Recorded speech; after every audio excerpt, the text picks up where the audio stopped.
the NFL draft just a couple days away, the Arizona Cardinals will be on the clock at pick 16. And what are we going to do? We're going to be diving into that because I have a couple prospects that I am a huge fan of. Some of you guys already know some of them, and some of them will be a very, very shocking surprise. But I think the Cardinals are in a really good spot because there's not a lot of top-end talent. A lot of that talent is very comparable after 10. You can probably get someone at pick 10 who's very similar talent-wise to pick 32. We're in a perfect spot. We could trade back. We could trade up. We're chilling. Monty Ossenfort, I trust you to make the right selection. We're not in the Steve Keim era anymore, thank God. And like I said, we're going to be diving into the 5 prospects that I would be very comfortable if we walked away in the draft in, whether that's trading up, trading back. If we land one of these guys, I think the Cardinals are going to be just fine. And also, if you guys are new to the channel, before we dive into this, consider hitting that subscribe button. I post NFL, I post Arizona Cardinals content. If you're a fan of either of those, perfect channel for you. But without further ado, let's go ahead and dive into prospect number 1. And also, let me know your players down below before I dive into mine. I want to hear all your guys' analysis. I want to hear all your predictions. I want you to drop them right now so you can come back to this video, and whether your prospect turns into a bona fide stud, a Hall of Famer, an All-Pro, or a bust, I want to see, and I want to be able to come back to this video. So when you guys comment, hey, I told you we should have took this guy, I want to be able to check that comment and see what you said on this video. So drop that comment and let's check it out, because everything that I am saying is in video form. So if I can't really backtrack, I need y'all to do the same thing. Drop those comments. Let's dive into player number 1. First player on the board that I would love to take, and he is skyrocketing in some of these mock drafts. He is going high as pick 10 to Chicago. I have seen this man jump. He's supposed to go before pick 15. He might not be there, but if he is, the Cardinals need to consider it depending who's on the board. Michael Williams. The pros of this guy, he is insane. First of all, I'm going to start with this because he is super untapped. There's a lot of potential here, and that is what everybody is banking on in the NFL. The upside on this man is ridiculous. Already an excellent run defender. He played talent at Georgia, so that is not a concern whatsoever. He's 20 years old, turning 21. Turn on the tape. This guy's motor is ridiculous. So guess what? I'm not worried about him. I think the pass rush will come. I think under the right coaching with Nick Rallis, he's going to be just fine. That pass rush win rate is a little sketchy. We're going to be talking about that in just a second.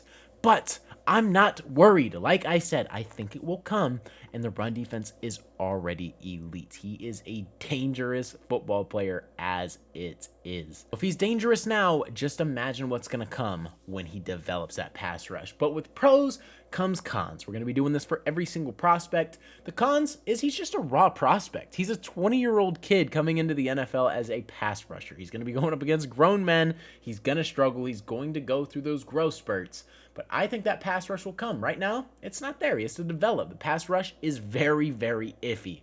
11.6 pass rush win rate, needs to develop moves, needs to get better, and he will. I'm not worried about it. I think if he does get picked up by us, Nick Rallis would love this as a prospect. He might fall in our division, to be honest. If Seattle takes him, that would suck. I could see them trading up. This is like a perfect fit for them. San Fran, I could see them taking him as well. This isn't the biggest need for San Fran, but if he's there, he's probably going to be considered.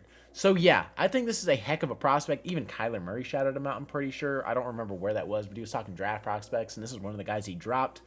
I had to come into my own with this one, but I love the upside. I turned on tape, I overlooked him completely, and now I am full on the train to draft him if he's there. He's definitely someone I would consider heavily, depending on how the board falls. If this guy is on the board, I am taking him without a doubt. A 6'2" corner who can play on the boundary. We need someone to replace Sean Murphy-Bunting. I can't instate this enough. Sean Murphy-Bunting being our starting corner for the entire year does not sound very good. That might hinder our defense. The hold merchant might hold us back.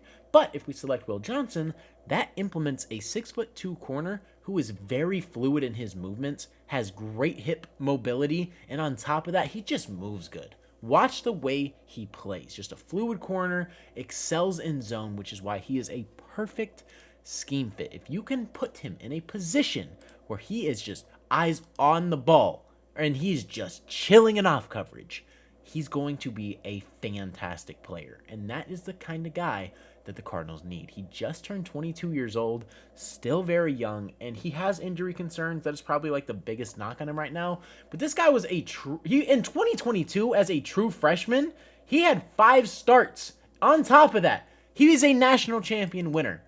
I would love this pick. Talking about his cons, the only things that I really see on tape and have seen over evaluation periods is that he takes chances, he gambles a lot, and he does that for sure. In man coverage, he's iffy. He has to lock up a little bit more, but in this Nick Rallis defense, we don't run a ton of man. We still do it, obviously, but zone coverage is where we kind of thrive. And then injuries. He has a lot of them, and apparently right now he's dealing with something. I don't remember if it was a shoulder injury or what it was, but he was dealing with a shoulder injury during the season. It was a very minor one, but he was still dealing with it, and he missed a lot of last year to severe turf toe. I think he's fine. Personally, I think he'll be good. Monty Austinfort will dabble in. He'll do his research. He'll figure everything out. He'll know what these prospects are looking like come 2025. That's crazy that we're in 2025. Regardless, I think this is a heck of a prospect. This is a future boundary corner to pair alongside Garrett Williams in that secondary. You could build a young core. That sounds nasty to me. Would love that. Pros outweigh the cons here for me. Take a chance if he's there at 16. Hopefully Miami doesn't take him. Hopefully San Francisco doesn't take him. Moving on to player number 3. And this is, in my opinion, genuinely my opinion, I think Kelvin Banks is the best offensive lineman prospect in terms of tackles. He could swing guard. That's probably where he would be really good at in the NFL. I think he could be an all-pro at guard. But this guy in college is an absolute demon. Only 4 sacks and 1,544 pass block snaps. Overall, great in the pass, great in the run. This guy is fluid. He's quick out of his stance. And I do believe he has tackle guard versatility. Like, a lot of people are saying he should be a guard. I could see that. I could also see him being a left tackle for us, pair swinging back to the right. I could see Kelvin Banks being a right guard or the left guard, depending where you want to put Evan Brown. I think both of them could swing either side. This is a prospect who could be elite at guard if given the opportunity. And if it doesn't work there, put him at tackle. Paris Johnson, we saw him thrive at right tackle. I think you would have so much options on the table selecting Kelvin Banks. I think he is a perfect prospect for this team, and I think he's better than Membu. I think he is better than Will Campbell. Yes, I said it. You guys might call me crazy, but I just think he's a stud. I don't know why he's going under the radar right now. He was a top 10 projected pick like a year ago. I'm not really following with what's happening here. The cons that I see is arm length. It's not very ideal. A lot of people are quick to point out this, and this is another reason why he should be a better guard than a tackle in the NFL, and he lacks ideal NFL tackle height. He's 6'4". A lot of people love those 6'6" tackles. I think he can get away with it, but a lot of people probably want to try him at guard over tackle, and that's just the thing. Another thing is inconsistent hand placement, especially in the run, and it's just like at times, like it can be cleaned up. I'm not really worried about it. But Kelvin Banks, overall, great athlete. I think he could play guard and excel at an all-pro level. I think he could play tackle, excel at an all-pro level. The tape backs that up. Played at a big school at Texas, only allowed 4 sacks. I just don't understand why Kelvin Banks is going under the radar. It makes no freaking sense to me at all whatsoever. And the same thing goes for this man. I think he is the best wide receiver in this entire draft class. And for some reason, he is expected to be a second round pick or the late end of the first. I'm not understanding it. This dude is a pure winner. He literally deferred to an 18-year-old Jeremiah Smith who's a freak. You absolutely defer every single time because at the end of the day, he just wants to win. Steve Smith evaluated him, got insight, and that's what he picked up. He's a winner. He is a dog, and we need a winner and a dog on this team. It's that simple. Slot wide receiver. Guess what we need? Desperately need a slot receiver right now. It's Greg Dortch. Not a fan of that. This guy can track the football. He's a demon. He can find soft spots in zones so effortlessly. He just finds spots, sits in them, and we need separation, and he's really good at separating as well. Like Egbuka just somehow flew under the radar. I don't understand, like, the drop-off in draft stock, but if the Cardinals want to double dip in the first round like they were reportedly supposed to do, go get Egbuka if he's there. I'm just not understanding. And the only cons in his game is literally he's not the fastest wide receiver, and sometimes his acceleration getting off the line isn't the quickest. But I think he is just an overall great prospect. I think in the slot he would absolutely kill people, and in this offense, I know we don't utilize the slot a ton, but Egbuka would be such a demon, and I need this in my life. You guys know I'm high on Egbuka. I would love to have him on this team. Maybe not at 16, but I'd love to have him on the team. The last player we're going to be talking about today, and I love this prospect so much, but the freaking draft stock and where he goes is so inconsistent. I've seen places where he's going 12. I've seen places where he's going second round. I really don't know. But this guy's a freaking baller. Yeah, he's a baller. Gets to the quarterback. That's what he does. 17.6 pass rush win rate on top of that. 55 total pressures, which led all interior defensive linemen last year. He's quick with his hands, quick off the snap, has good punch. He's just a freaking dog. Knows how to get to the quarterback, learning behind Calais Campbell, learning behind Dalvin Tomlinson.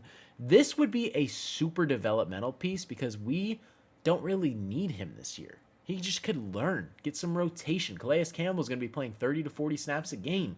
He could be a rotational guy. And guess what? Outside of that, you just sit and learn. I think he is that kind of guy, just super high IQ, knows what he's doing. Again, one of those bigger schools at Oregon. This would be a fantastic move for the Cardinals to go get another young guy who can get to the quarterback long term. Super big body. He's over 300 pounds, 6'3". But there are some cons that are on tape, which might cause his draft stock to fall a little bit. Because when he does get to the backfield, sometimes he struggles with consistently finishing plays. He misses tackles. He needs to work on that at the NFL level. If he gets his hands on the running back and he's in the backfield, can he tackle the running back? If he's in the backfield with a fast quarterback, can he bring him down? He can get back there, but is he able to finish plays? That is the biggest question mark on Derrick Harman's game right now. But I think that's very correctable. And also, he does need to add more moves in his arsenal. It's purely power-based right now. If he gets a little finesse to that game, and maybe you don't need finesse because you're over 300 pounds, 6'3". The tape doesn't lie. That win rate doesn't lie. But I would like to see him add a little more moves to the arsenal. But as it stands right now, almost a 20% win rate with 55 pressures as an interior lineman. Sign me up any day of the week. But those are my players. You let me know your 5 down in the comment section below that are not misses. I know a lot of you guys are probably going to be saying Walter Nolan. A lot of you guys are probably just going to be flying all over the place. Drop those comments. I'm very curious to see what you guys have to say about this. And I want to see how different we are. How many of these would you like to see on the Cardinals out of my 5? And drop yours as well. But with that being said, that is going to wrap up today's video. If you guys did enjoy, consider hitting that subscribe button. I post Arizona Cardinals and NFL related content. If you're a fan of either of those, perfect channel for you. But like I said, man, that is all I got for today's video. Hopefully you guys did enjoy, and stay tuned for the 5 prospects we shouldn't draft. It's been your boy Mythic. Peace out.